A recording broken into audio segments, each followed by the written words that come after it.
So hi guys, what's up and welcome back to GC 3.0। क्या हाल चाल? सब बढ़िया मेरे प्यारे प्यारे प्यारे प्यारे लाडले बच्चों। चलिए ग्रेट। तो पिछले लेक्चर में क्या डिस्कस करवाया था? इलेक्ट्रोलिसिस। इलेक्ट्रोलिसिस पढ़ाते वक्त मैंने कहा था ये इलेक्ट्रोलिसिस नाम की प्रोसेस के दो एस्पेक्ट हैं। पहला क्वालिटेटिव एस्पेक्ट, और क्वालिटेटिव एस्पेक्ट में मैंने दो पार्ट्स बनाए थे। क्वालिटेटिव एस्पेक्ट में मैंने बताया था कि अगर आप एक मेटल का प्योरिफिकेशन करना चाहते हो तो इलेक्ट्रोलिसिस कैसे काम करेगा। अगर आप किसी मॉल्टन सॉल्ट के से एक मेटल निकालना चाहते हो तो वो मॉल्टन NaCl का एग्जाम्पल लेकर मैंने करवाया था।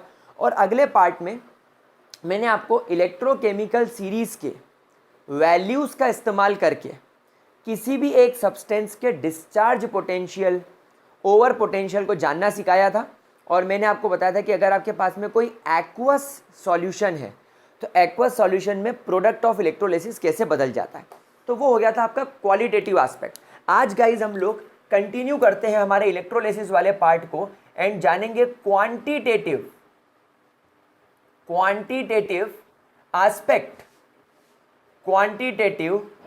Aspect of electrolysis. यानी आज हम लोग देखेंगे कि जब आप इलेक्ट्रोलिसिस करोगे किसी भी सब्सटेंस का तो उसकी क्वांटिटी कैसे निकालोगे। तो चलिए गाइस वीडियो शुरू करते हैं। Let's get started guys.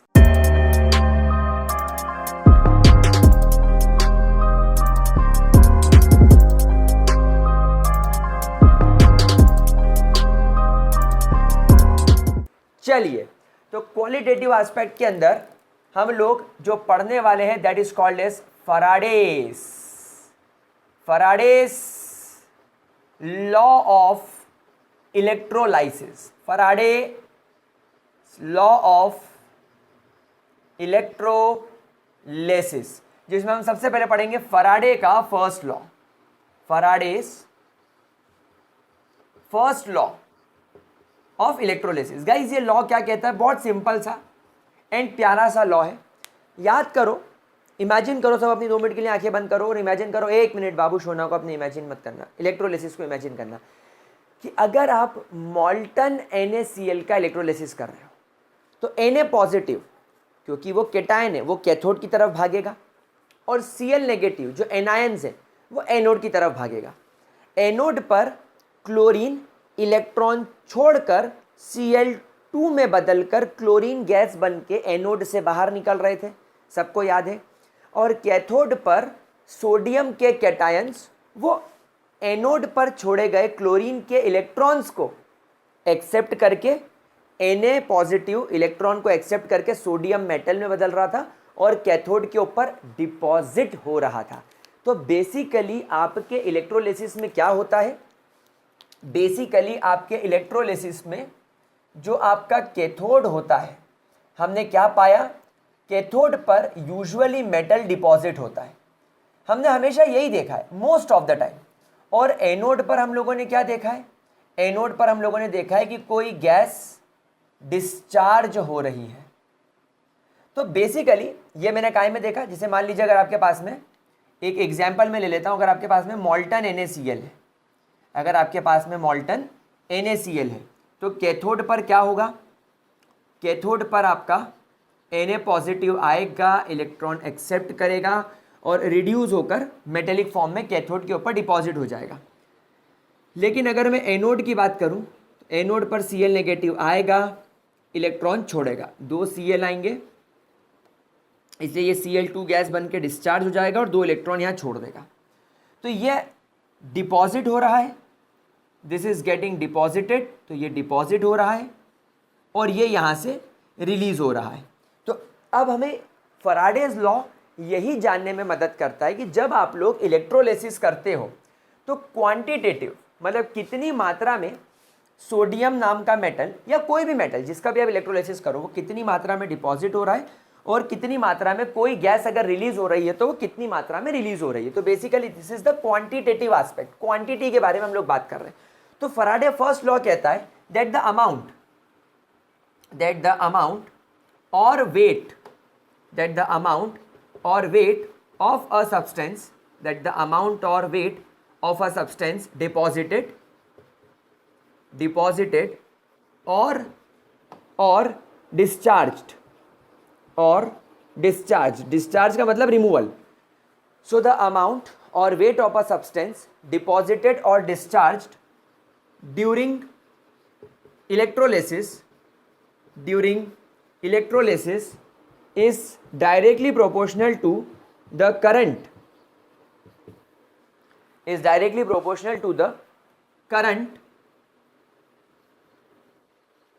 passed in it.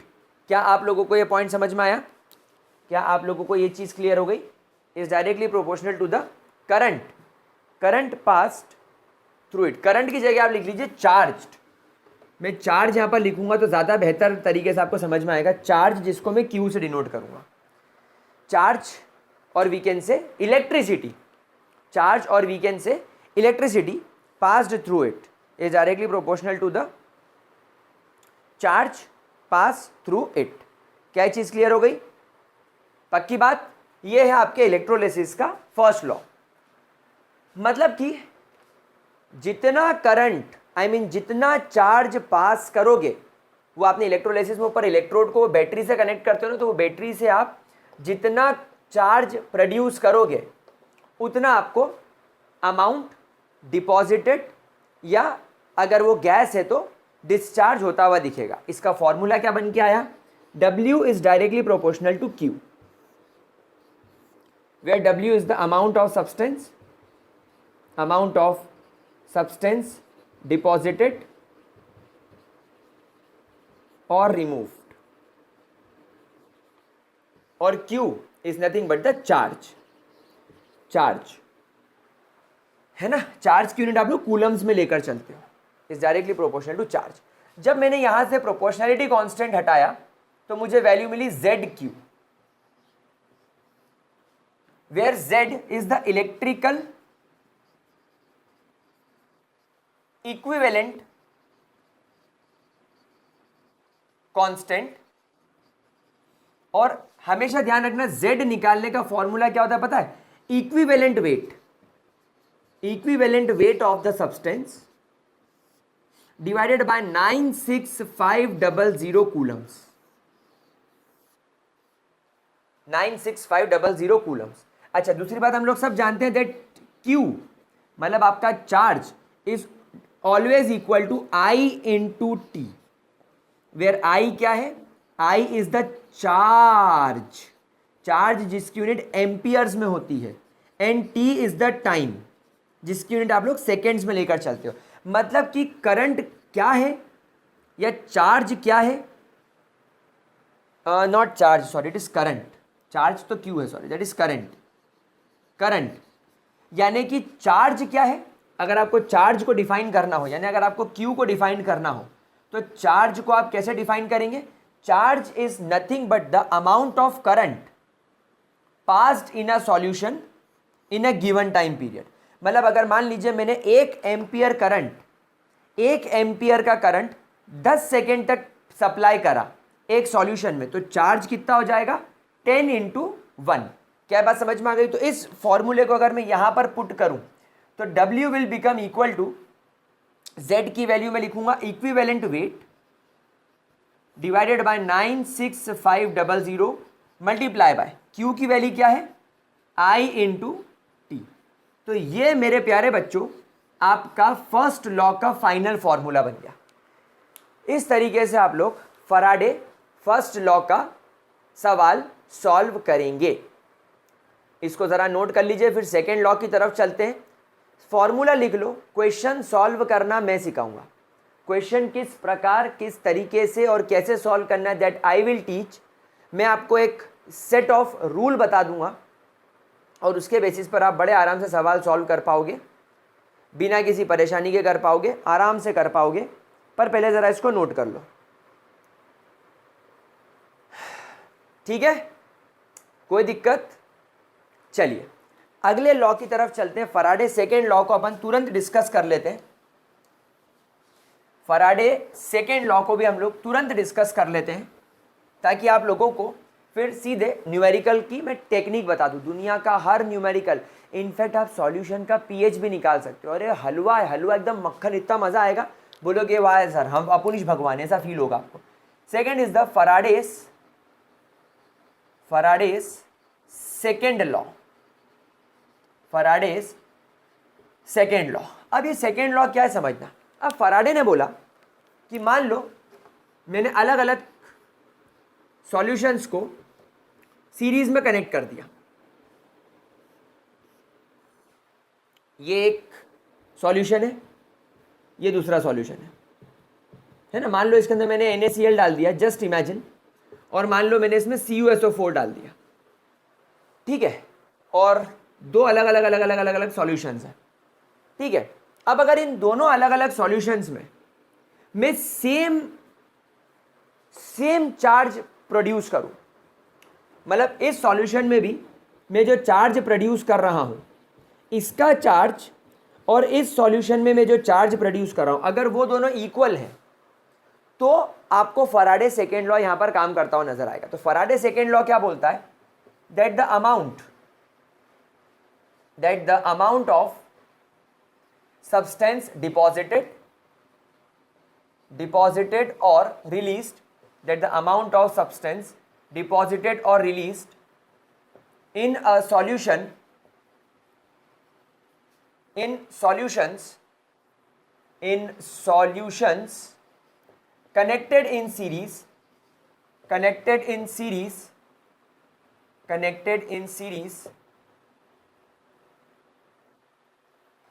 and given equal charge and given or supplied and supplied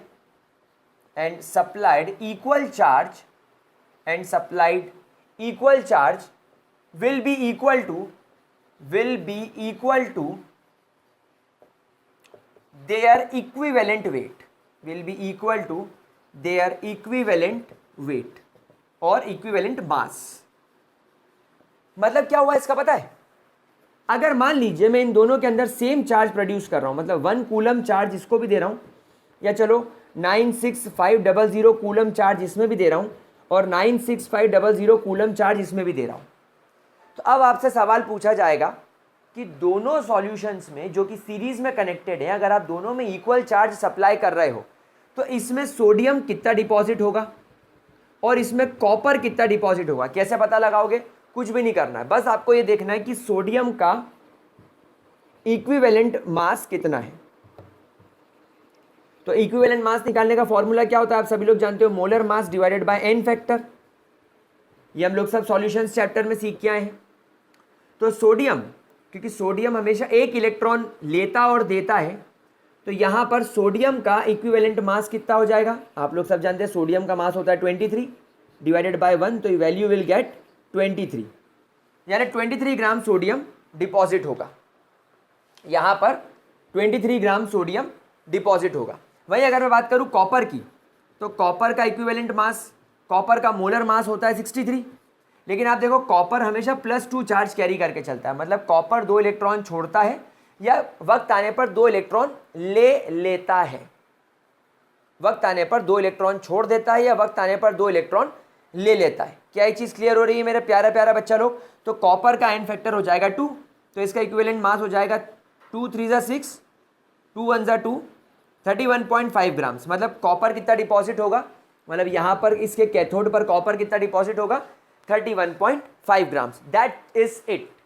बस ये इतना सा लॉजिक है। क्या बात समझ में आ रही है। तो मैं इस चीज़ को लिखूंगा कैसे, तो मैं इस चीज़ को लिखूंगा, इसका फॉर्मूला बनाऊंगा, that weight of substance A deposited by weight of substance be deposited. मतलब अगर मान लीजिए 2 सॉल्यूशंस कनेक्टेड है सीरीज में, एक सॉल्यूशन ए है और एक सॉल्यूशन बी है, तो सॉल्यूशन ए में जो भी सब्सटेंस डिपॉजिट होगा कैथोड पर या जो एनोड से रिलीज होगा, उसकी मात्रा यानी उसका वेट किसके बराबर होगा, वो उसके इक्विवेलेंट वेट के बराबर होगा, इक्विवेलेंट वेट ऑफ ए।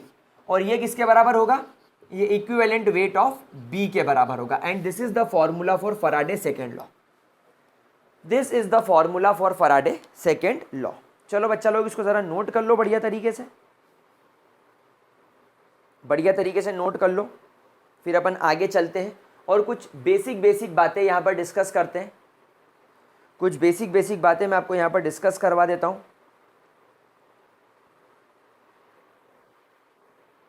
कर लिया ये नोट?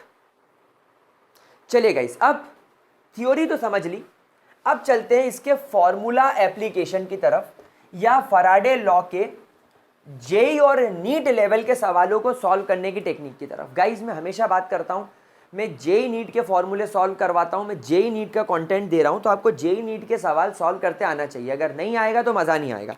तो गाइस सबसे पहले कुछ बेसिक पॉइंट लिख लो। मेरे पास में एक फराडे लॉ से एक इक्वेशन बन के आई थी, W is equal to Z into Q. क्या आप लोगों को फराडे फर्स्ट लॉ की इक्वेशन याद है? W is equal to Z into Q, where Z को अपन ने क्या बोला था? इलेक्ट्रोकेमिकल कांस्टेंट बोल लो या कुछ भी बोल लो, चलेगा। नाउ गाइस, एक आगे बढ़ने से पहले मैं आपको एक बात बताता हूं। आपको एक यूनिट मिलती है 1 Faraday. Now what is 1 Faraday? 1 Faraday का मतलब होता है it is the number of charge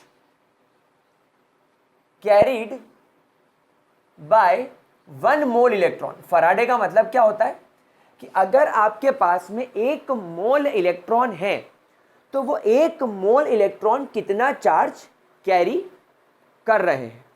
क्या ये चीज क्लियर हो गई? नाउ 1 इलेक्ट्रॉन पर बेटा कितना चार्ज होता है?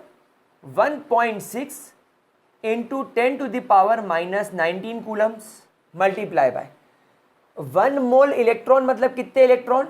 6.022 इंटू 10 टू द पावर 23।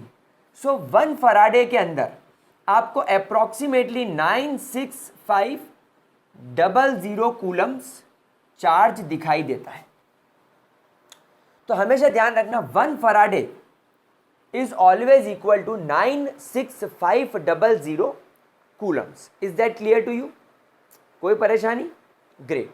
अब अगर मैं इस इक्वेशन को खोल के देखूं तो W इज इक्वल टू, क्या मैंने आपको थोड़ी देर पहले बताया था कि अगर आपको Z निकालना हो तो Z निकालने का फॉर्मूला होता है इक्विवेलेंट वेट अपॉन 96500 कूलम्स।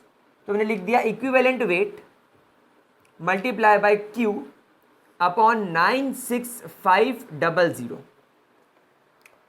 अब एक काम करता हूं, मैं इक्विवेलेंट वेट को इधर ले जाता हूं। So weight, what is W? What is W? W का मतलब होता है amount of substance deposited, amount of substance deposited और रिलीज्ड ड्यूरिंग इलेक्ट्रोलिसिस। तो ये फॉर्मूला बन जाएगा W upon equivalent weight is equal to Q upon, देखना बहुत गहरी बात बता रहा हूं, 1 फराडे इज 96500 कूलम। तो क्या मैं 96500 कूलम की जगह 1 फराडे नहीं लिख सकता? तो गाइस ये मेरा एक नया फॉर्मूला बन के तैयार हो गया। नाउ इस फॉर्मूले की सर यूटिलिटी क्या है? भाई साहब जेई का, भाई साहब नीट का, भाई साहब केवीपीवाई का, किसी भी एग्जाम का अगर सवाल सॉल्व करना है ये फॉर्मूले का इस्तेमाल करना पड़ेगा। सर कैसे? देखो, W बाय इक्विवेलेंट वेट यानी कि अमाउंट ऑफ सब्सटेंस डिपॉजिटेड और रिलीज्ड डिवाइडेड बाय उसका इक्विवेलेंट वेट। जैसे फॉर एग्जांपल अगर आपके पास में कॉपर है तो आप लोग हमेशा जानते हैं कॉपर हमेशा 2 इलेक्ट्रॉन छोड़ता है या 2 इलेक्ट्रॉन एक्सेप्ट करता है। तो कॉपर का जो भी वेट डिपॉजिट हुआ, जैसे मान लीजिए मैंने बोला मेरे पास में 63 ग्राम कॉपर डिपॉजिट हुआ, 63 ग्राम कॉपर मेरे कैथोड पर डिपॉजिट हुआ, तो W की जगह 62 आ जाएगा। और कॉपर का इक्विवेलेंट वेट क्या होता है? आप सभी लोग जानते हैं इक्विवेलेंट वेट निकालने का फॉर्मूला क्या होता है? Molar mass divided by N factor. यहाँ पर नंबर ऑफ इलेक्ट्रॉन 2 ट्रांसफर हो रहे हैं तो एन फैक्टर की वैल्यू 2 हो जाएगी। कॉपर का मॉलिक्यूलर मास 63 होता है तो इट विल बिकम 31.5। तो 63 डिवाइडेड बाय 31.5, इस तरीके से आपको वैल्यूज रखनी पड़ सकती है। तो ठीक है, तो इक्विवेलेंट वेट ये हो गया और ये W हो गया। इसको बोला जाता है ग्राम इक्विवेलेंट। इसको क्या बोला जाता है? Gram equivalent. It is also called as gram equivalent. Gram equivalent, और we can say equivalent moles, इसको क्या बोला जाता है, इक्विवेलेंट मोल्स। मेरे ख्याल से आप सभी लोग ये बात जानते हो, अपन सॉल्यूशन चैप्टर में पढ़ के आए हैं। दूसरी बात, charge, Q is your charge divided by Faraday, 1 Faraday is also called as number of Faradays. इसको क्या बोला जाता है, नंबर ऑफ फराडे। इससे जो आपको वैल्यू मिलेगी वो आपको क्या बताएगी, ये आपको बताएगी that what is the number of Faraday, number of Faraday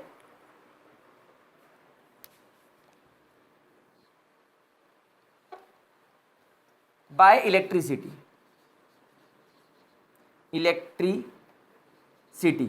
यानी अगर आप इलेक्ट्रिसिटी पास कर रहे हो, अगर आप यहाँ पर इलेक्ट्रिसिटी पास कर रहे हो तो कितने फराडेज, कितने नंबर ऑफ फराडे बेसिकली यहाँ पर आप प्रोड्यूस कर रहे हो। सर इतनी बात आपने जो बताई ये हम थोड़ा थोड़ा समझ रहे हैं, लेकिन अब आप हमें कुछ कॉन्सेप्ट बताओ तब हमें मज़ा आए। तो चलिए पहले आप इतना ज़रा नोट कर लो बेसिक पॉइंट, फिर अपन आगे चलते हैं। अब मैं आप लोगों को एक शानदार टेक्निक सिखाने वाला हूं, जिससे आप आंख बंद करके फर्स्ट लॉ हो, सेकेंड लॉ हो, पीएच हो, हर फॉर्मूले को निकाल सकते हो, हर क्वेश्चन को सॉल्व कर सकते हो। तो हम आगे बढ़ सकते हैं। क्या आप लोगों ने इतना नोट कर लिया? तो ये फॉर्मूला इस पूरी चीज़ का बेसिक है। ये फॉर्मूला आपको पता होना चाहिए, where Q is charge, F is Faraday. इसको आप नंबर ऑफ फराडे बोल सकते हो। ठीक है, क्या मैं इसे रब करूं? चलिए ग्रेट। तो अब हम लोग सबसे पहले तो अगर आप किसी भी न्यूमेरिकल को आपको फराडे लॉ के सॉल्व करना है तो आप लोगों को बस एक बेसिक बात पता होना चाहिए, ये वाला formula.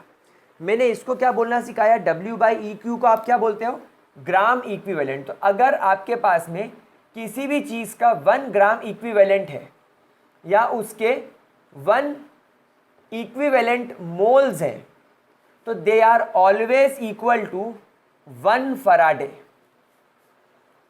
They are always equal to 1 Faraday of electricity, of electricity.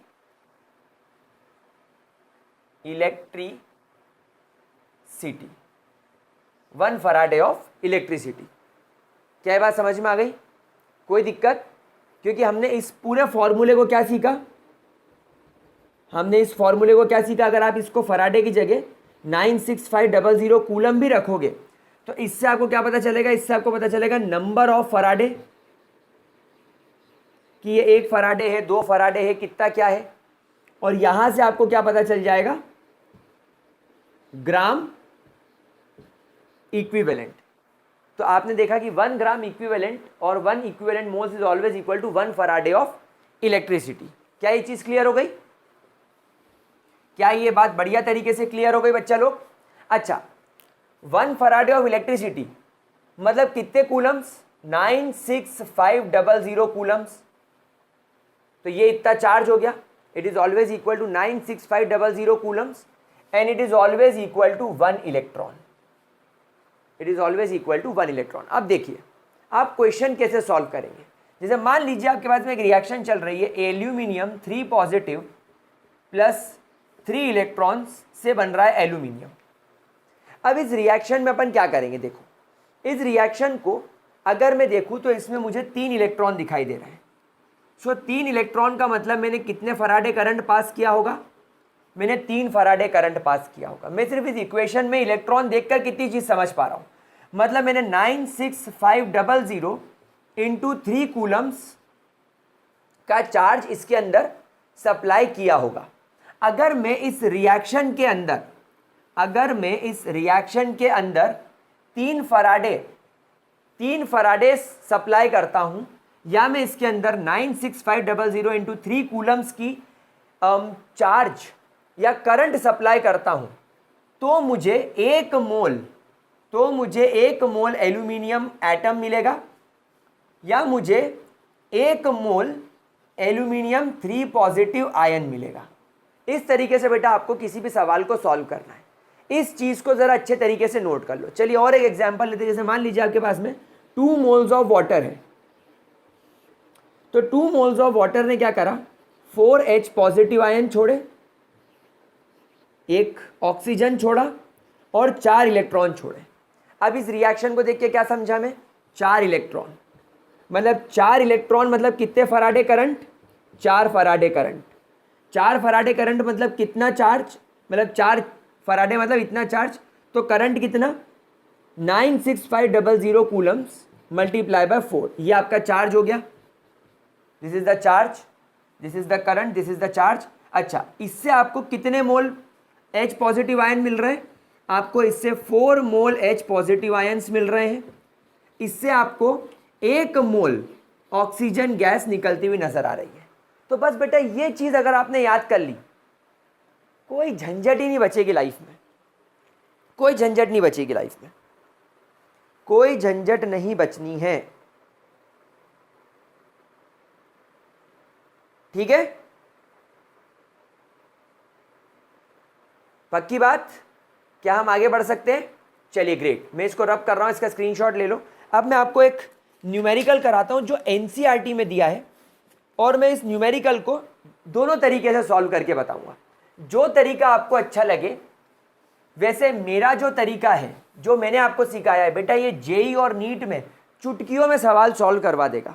एक छोटा सा अपडेट, वैसे तो ये अपडेट आप लोगों के लिए नहीं है, अगर आप किसी 8, 9 और 10 के बच्चे को जानते हो जो अपना अर्ली फाउंडेशन बनाना चाहता है, जो आप लोगों ने शायद मिस कर दिया होगा, 8, 9 और 10 का बच्चा जो अपना अर्ली फाउंडेशन बनाना चाहता है जेई नीट जैसी एग्जाम्स के लिए, एनटीएससी ओलंपियाड्स के लिए, तो उसके लिए गाइस एक इंपॉर्टेंट इन्फॉर्मेशन है कि मैंने अनअकैडमी पर एक कैटेगरी पर ज्वाइन किया है, और वो कैटेगरी सिर्फ 8, 9 और 10 के बच्चों के लिए है, अर्ली फाउंडेशंस के लिए।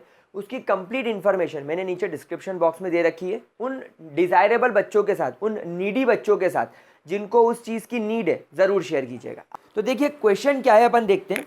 एक सॉल्यूशन है आपके पास में, a solution of CuSO4, a solution of CuSO4 is electrolyzed for 10 minutes, is electrolyzed for 10 minutes, with कितना एम्पियर करंट है, 1.5 ampere currents, with 1.5 ampere current. आपको एक करंट की वैल्यू दे रखी है, ठीक है। What mass of copper deposited, आपको बताना है what mass of copper will be deposited on cathode. अब देखिए दो चीजें आप लोग यहां पर कर सकते हैं। भाई ये पहला मुझे दिख रहा है कि first law of Faraday first law है। फराडे फर्स्ट लॉ का फॉर्मूला होता है W is directly proportional to Q, W is equal to Z into Q and W is equal to Z into I into T, और W is equal to equivalent weight upon 96500 Z की value multiply by I multiply by T। या तो ये फॉर्मूले से solve कर लो। भाई copper है, CuSO4 है, तो अकॉर्डिंग टू रिएक्शन कॉपर जब कैथोड पर जाएगा, तो वो 2 इलेक्ट्रॉन एक्सेप्ट करके कॉपर मेटल में रिड्यूस होगा। कॉपर का इक्विवेलेंट वेट निकालने का फॉर्मूला होता है मोलर मास, जो कि कॉपर का मोलर मास 2 है, और कॉपर के 2 इलेक्ट्रॉन एक्सेप्ट करने की वजह से n फैक्टर 2 हो जाएगा, तो इट विल बिकम 31.5। तो ये इसका इक्विवेलेंट वेट हो गया 31.5 डिवाइडेड बाय 96500 मल्टीप्लाई बाय आई। कितना करंट सप्लाई किया जा रहा है, 1.5 एम्पियर से करंट सप्लाई किया जा रहा है, मल्टीप्लाई बाय कितने देर के लिए, 10 मिनट के लिए। मैंने आपको हमेशा सिखाया टाइम की यूनिट सेकेंड में लेकर चलना है, तो 10 मिनट और 1 मिनट में 60 सेकेंड, तो ये हो जाएगा 31.5 मल्टीप्लाई बाय, मैं इसको 15 मान लेता हूँ, और मैं इसको भी एक काम करता हूँ 315 मान लेता हूँ, मतलब ये 60 का 6 यही रह गया, 60 को मैंने ऐसा मान लिया 6 इंटू 10, समझ गया ना, 60 को मैंने 6 × 10 मान लिया, इसके 10 को इससे मल्टीप्लाई कर दिया, इसके 10 को इससे मल्टीप्लाई कर दिया, डिवाइडेड बाय 96500। जब हम इसको कंप्लीट सॉल्व करेंगे तो मुझे वैल्यू मिलेगी, मैं 1 मिनट कैलकुलेटर लाकर इसको एग्जैक्टली प्रॉपर तरीके से कैलकुलेट कर लेता हूँ, so that we will get a proper and a good answer, that is 315 multiply by 15 multiply by 16 multiply by 6, ये हो गया। तो 28350 divided by 96500, that is 0.29 gram is the answer. यही कुछ आंसर आ रहा होगा और बिल्कुल यही आंसर आ रहा है। ये अपनी एक टेक्निक हो गई, ये हमारी एक टेक्निक हो गई, दिस इज आवर टेक्निक।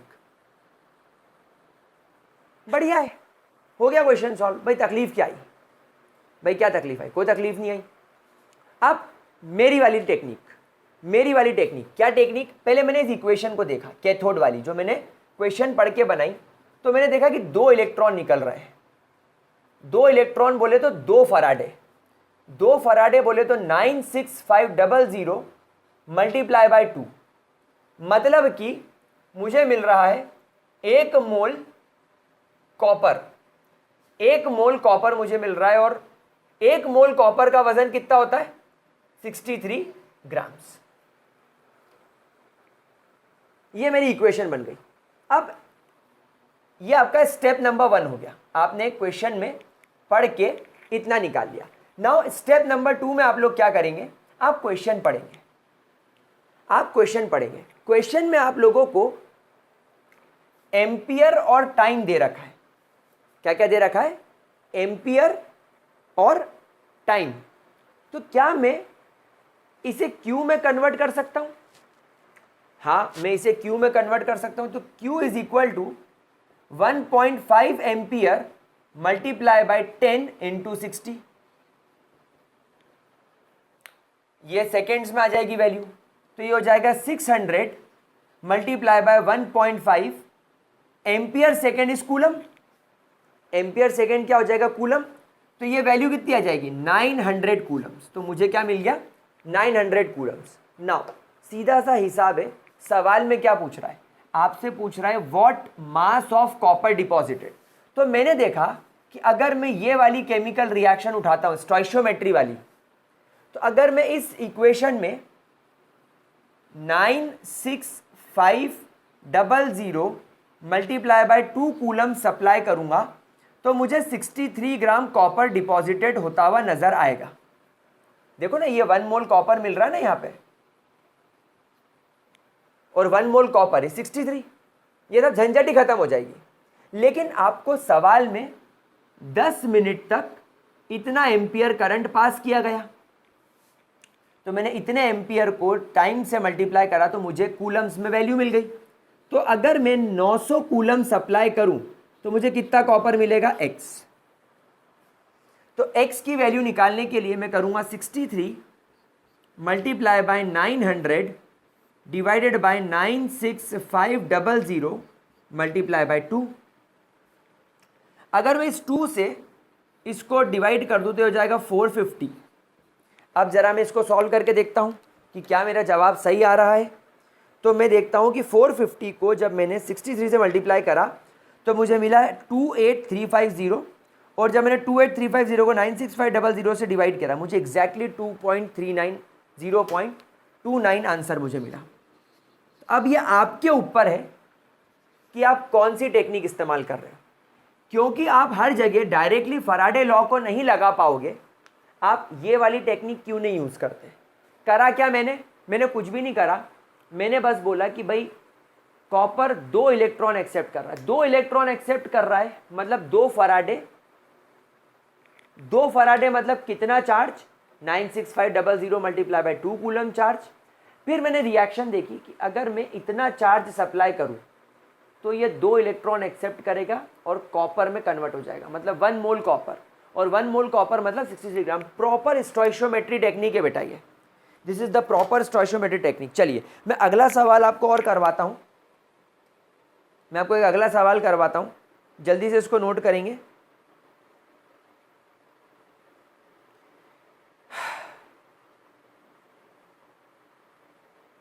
चलिए आगे बढ़े। चलिए अब मैं आपको एक क्वेश्चन कराता हूं, जिस क्वेश्चन के अंदर आपको पीएच निकालने को भी आएगा। मतलब अब आप लोग यहां पर पीएच निकालना भी सीख जाएंगे कि भैया हमको पीएच निकालना भी आएगा। देखिए क्वेश्चन थोड़ा बड़ा है, लेकिन क्वेश्चन देखेंगे। एक इलेक्ट्रोलिसिस कर रहे हैं हम। क्वेश्चन क्या है? In electrolysis of 7.2 litre of aqueous copper sulfate solution, a current of 9.65 ampere is supplied for 2 hours. ये आपको इंफॉर्मेशन दे रखी है। अब देखिए आपसे क्या क्या पूछा है। पहला पूछ रहा है कि आपको बताना है the amount of copper deposited, obviously copper cathode पर डिपॉजिट होगा। दूसरा ये आपसे क्या पूछ रहा है? Calculate the volume of oxygen, calculate the moles of oxygen released. तीसरा आपसे ये क्या पूछ रहा है? पीएच ऑफ द सॉल्यूशन निकालना है आफ्टर इलेक्ट्रोलिसिस। अब बहुत सारे बच्चे सोचेंगे अरे सर ये क्या हो गया, हम कैसे सॉल्व करेंगे? कुछ नहीं करना है, कुछ भी नहीं करना है, बस मेरी टेक्निक आंख मूंद के फॉलो करो। चलिए क्वेश्चन देखते हैं, फिर आगे बढ़ते हैं। कॉपर सल्फेट है, तो कॉपर सल्फेट में मतलब कैथोड पर Cu डाई पॉजिटिव 2 इलेक्ट्रॉन एक्सेप्ट करके कॉपर में कन्वर्ट हो रहा है। बना लो स्टोइशियोमेट्री। 2 इलेक्ट्रॉन मतलब कि 2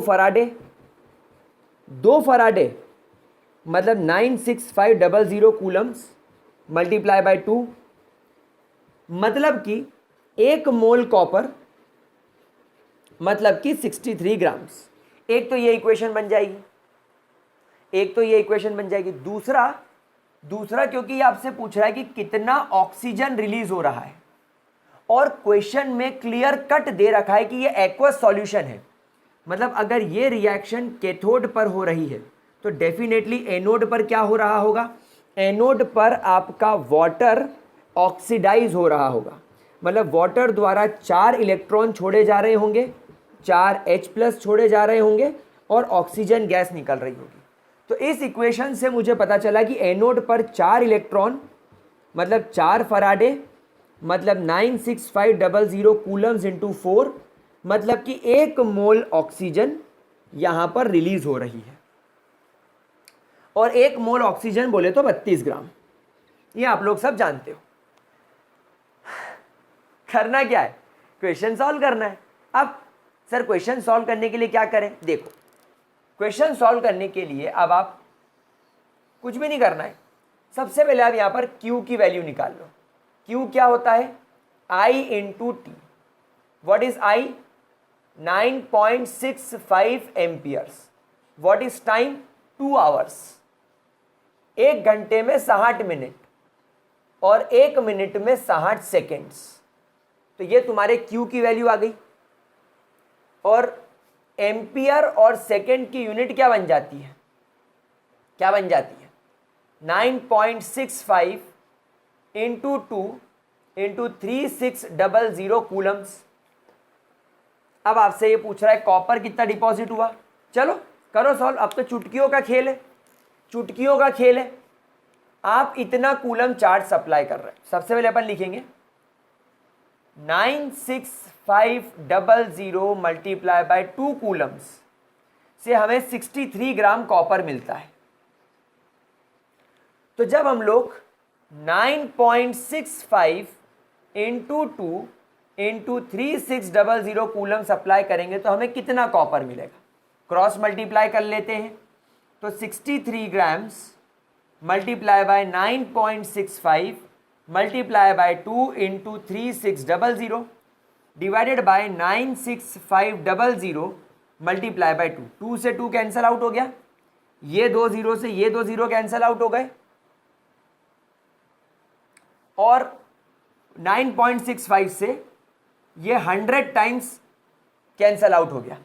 तो अब x की वैल्यू क्या आ जाएगी ज़रा देखें हम लोग देखेंगे कि x की वैल्यू आ रही है, टू बी वेरी प्रिसाइज, हाँ 63 multiply by 9.65 multiply by 2 multiply by 3600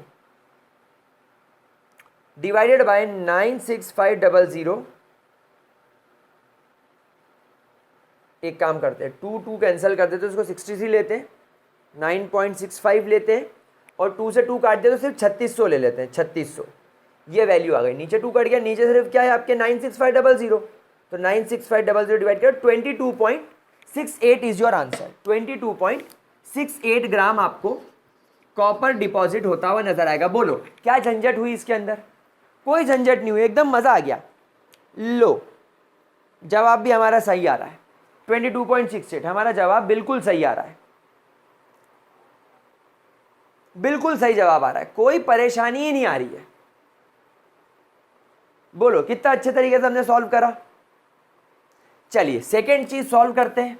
अब आपसे पूछ रहा है कि भाई कितने मोल ऑक्सीजन निकल रहे हैं, तो यहां से हम देखते हैं कि अगर मैं 96500 इंटू 4 कूलम्स चार्ज सप्लाई करता हूं तो मुझे 1 मोल ऑक्सीजन निकलता हुआ दिखाई देता है।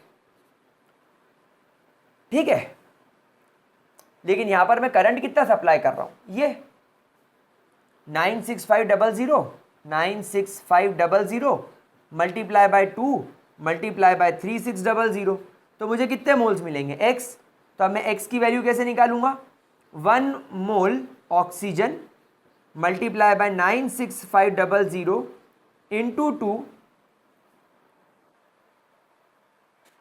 नहीं दिस इज नॉट 96500, क्या लिख रहा हूं मैं 9.65, वही तो मैं सोचूं। तो ये हो जाएगा 1 mole into 9.65 into 2 into 3600 divided by 96500 multiply bye 4। तो ये 2 टाइम्स कट गया और ये इसने इसको 1800 टाइम कट कर दिया, ये 2 0 से ये 2 0 कट गए। तो अब x की वैल्यू क्या बची, 9.65 मल्टीप्लाई बाय 18 डिवाइडेड बाय 965। तो ये एग्जैक्टली 100 टाइम्स कट गया, तो क्या वैल्यू आ जाएगी 0.018 मोल्स। ये लो तुम्हारा दूसरा सवाल भी सॉल्व हो गया। अबे क्या था इसमें, मेरे को आप बताओ, मेरे को आपसे जानना है कि इसमें क्या था।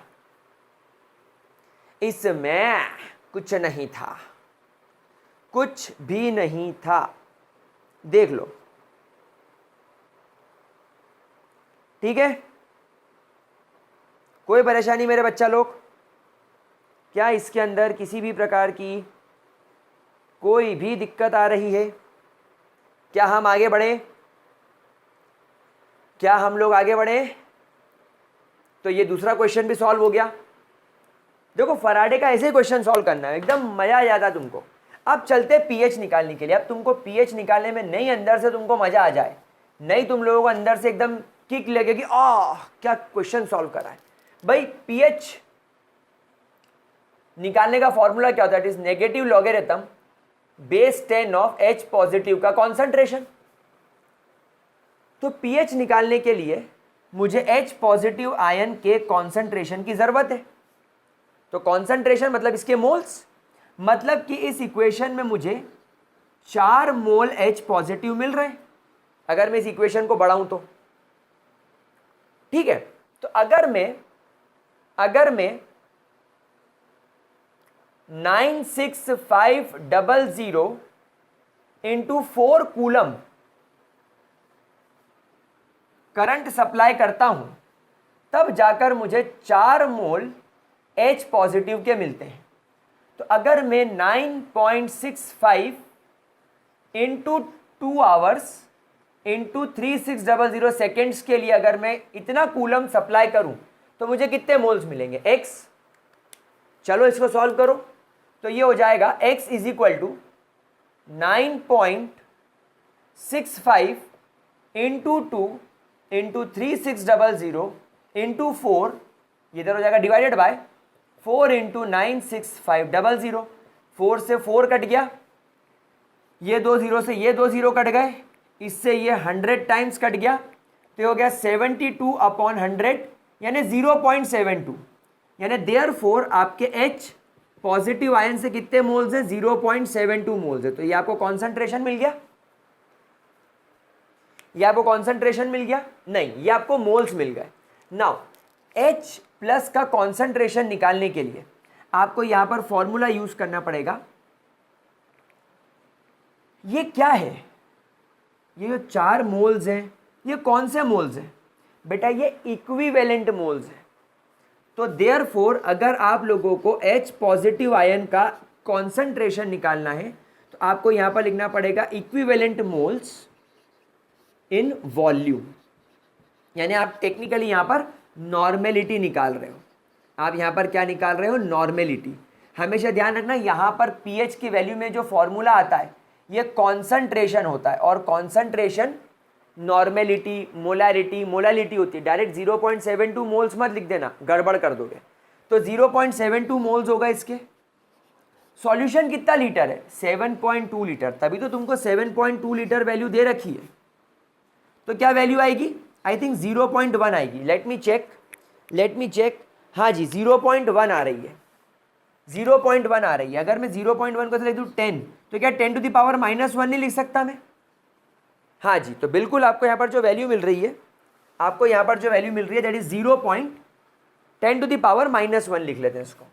तो 0.72 divided by 7.2 that is 10 to the power -1 normal, that is the normality. अब तुमको कॉन्सेंट्रेशन मिल गया, अब आपको नॉर्मेलिटी मिल गई। चलिए अब नेगेटिव लॉगरिथम बेस 10 के फॉर्मूला लगाते, तो pH is equal to negative log base 10 10 to the power -1। अब आप लोग सब लॉग की वैल्यू जानते हैं, लॉग की टेक्निक जानते हैं। ये -1 जब नीचे उतर के आएगा तो हो जाएगा -1 लॉग बेस 10 10, ये यही रह जाएगा। लॉग बेस 10 की वैल्यू होती है 1, और ये माइनस माइनस हो जाएगा +1, सो देयरफॉर 1। तो इस सॉल्यूशन का पीएच क्या हो जाएगा, 1 हो जाएगा। तो आपको पीएच निकालते आया, मैंने चेक कर लिया, बिल्कुल हमारा जवाब 100% सही है। हमारा जवाब 100% सही है, 100% सही है। Is that very much clear to you, is that very much clear to you? क्या हम और क्वेश्चन लगाने की कोशिश करें? चलिए हम और क्वेश्चन लगाने की कोशिश करते हैं, एक क्वेश्चन और करते हैं। तो देखो बेटा पीएच निकालना भी आ गया, मतलब अब मुझे नहीं लगता कि आप लोगों को कोई भी तकलीफ होगी, किसी भी तरीके का क्वेश्चन आ जाए, अगर आपने मेरी टेक्निक सीख ली तो आपका काम हो जाएगा। अगर आपने मेरी टेक्निक सीख ली तो आपका काम आराम से हो जाएगा। चलिए और एक क्वेश्चन में उठाने की कोशिश करता हूं। चलिए ये वाला क्वेश्चन करते हैं। यार अब मैं तुमको क्या करूं, तुमको सारे क्वेश्चन ही बन जाएंगे, तुमको सारे क्वेश्चन बन जाएंगे। चलिए मैं एक क्वेश्चन कराता हूं, थोड़ा सा अलग क्वेश्चन है ये। This should be the last question, इसके बाद आपको सब समझ में आ जाएगा। A current strength of 96.5 ampere, a current strength of 96.5 amperes is passed for 10 seconds through a solution, 10 seconds through a solution of 0.1 molar strength, 1 strength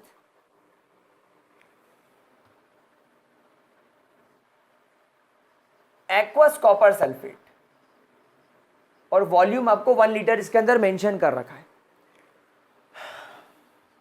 calculate the pH.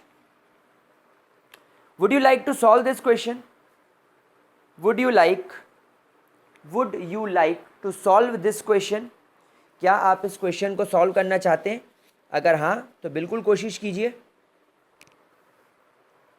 हाँ करो कोशिश।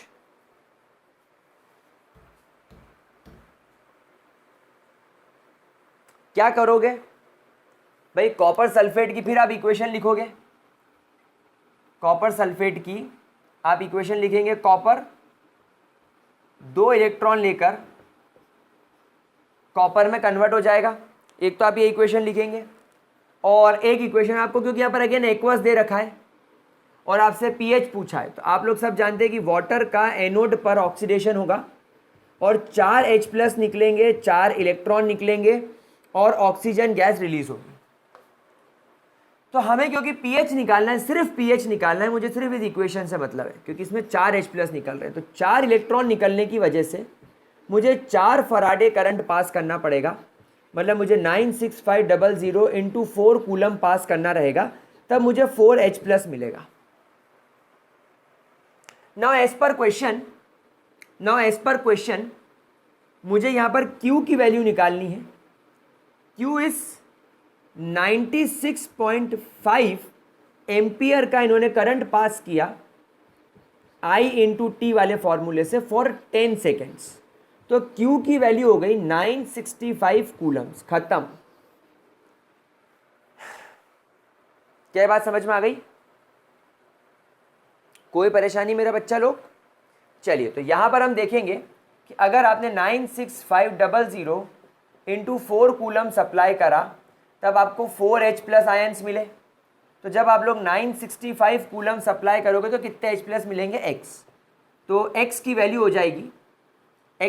हो जाएगी 4 into 965 divided by 4 into 96500, 4 cancel, ये 100 times चला गया, यानी 0.01 हो गया।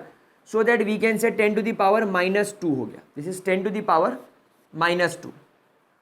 ये तुमको कौन H+ के मोल्स मिल गए, ये तुमको H+ के मोल्स मिल गए। कोई परेशानी? अब क्या करना है, पीएच के फॉर्मूले में लगा देना है। So pH is equal to negative logarithm base 10 of H+ ion concentration. लेकिन गाइज एक बात समझो, ये तुमको H+ के क्या मिले हैं? These are nothing but H+ के moles, these are H+ ions के मोल्स। हमको कॉन्सेंट्रेशन चाहिए और सॉल्यूशन में वॉल्यूम 1 लीटर दे रखा है। So therefore concentration will become equal to 10 to the power -2 moles of H+ in 1 liter solution. So therefore अब इसका concentration आपको दिखेगा 10 to the power -2 moles per liter। तो ये है concentration। तो मुझे ये चीज़ सवाल में मेंशन करके देखनी पड़ेगी। मान लो कभी यहाँ 1 लीटर की जगह 2 लीटर होता तो बेटा इसकी वैल्यू में फ़र्क आ जाता। अगर 1 लीटर की जगह 0.1 लीटर होता तो इसकी वैल्यू में फ़र्क आ जाता है। खैर अभी 1 लीटर है तो ये की ये वैल्यू आपको यहाँ वापस दिख रही है, लेकिन आपको लिख कर देखनी पड़ेगी। तो अब आप यहाँ पर लिखेंगे negative logarithm base 10 to the power -2 उतर के आगे आ जाएगा, तो -2 लॉग बेस 10 ये हो जाएगा 2 इंटू 1 यानी कि 2। तो आपके पीएच की वैल्यू क्या हो गई? 2। Let me cross check. बिल्कुल चेक करने की ज़रूरत नहीं, जवाब हमारा बिल्कुल सही है। तो गाइस इस तरीके से आप लोग फराडे के झंडू से झंडू सवाल को आराम से सॉल्व कर सकते हो। एंड गाइस जैसा कि आप लोग जानते हो कि अभी हम लोगों का जो नया सिलेबस आया है, जो नया रूल आया है, पेंडेमिक की वजह से सिलेबस 30% तक रिड्यूस कर दिया गया है। एंड इसीलिए हम लोग हमारे इलेक्ट्रोकेमिस्ट्री नाम के चैप्टर को यहीं फिनिश कर रहे हैं। हम लोग सेल्स और सेल्स के टाइप्स और इन चीज़ों को यहाँ पर अब डिस्कस करने की हमें कोई ज़रूरत नहीं है, क्योंकि ना तो वो जेईई नीट में आएगा ना तो वो किसी भी बोर्ड एग्जाम में आएगा। तो guys finally we have completed our chapter. हमारा चैप्टर यहाँ पर कंप्लीट होता है। अगर किसी तरीके का कोई डाउट, कोई परेशानी हो तो आप कमेंट सेक्शन में लिख के बताइएगा। And that's all for today. Bye bye and have a really great day मेरे प्यारे बच्चों।